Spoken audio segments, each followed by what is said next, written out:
Niyanig ng malakas na lindol ang lalawigan ng Cebu. Ayon sa PHIVOLCS, tumama ang magnitude 6.7 na lindol alas 9:59 kagabi Setyembre 30. Naitala ang sentro nito sa layong 17 kilometrong hilagang silangan ng Bogo City, Cebu. May lalim na 10 kilometro. Naramdaman ang intensity 6 sa Cebu City at Villaba, Leyte, habang intensity 3 sa San Fernando, Cebu at intensity 2 sa Lawang, Northern Samar. Sa ilang social media post, makikita ang kuhang video ng ilang netizen sa malakas na lindol.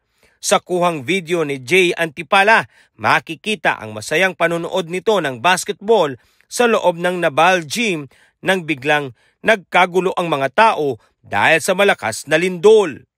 Sa isang kuha na video ni Jay Medrazo Nedruda, makikita kung papaano nagkagulo ang mga tao sa loob ng gym.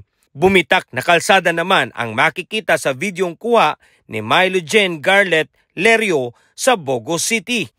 Nagiba naman ang Santa Rosa de Lima Church sa Daan Bantayan, Cebu.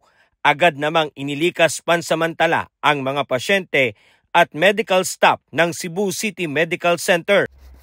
Ayon kay Cebu Governor Pam Baricuatro, may koordinasyon ng ginagawa ang provincial government sa mga local executive para sa pagmomonitor sa mga apektadong residente, gayon din sa mga pinsalang naidulot ng lindol.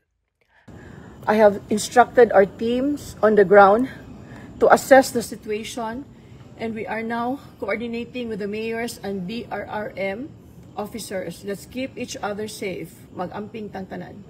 Alan Manansala, humahataw sa balita ngayon.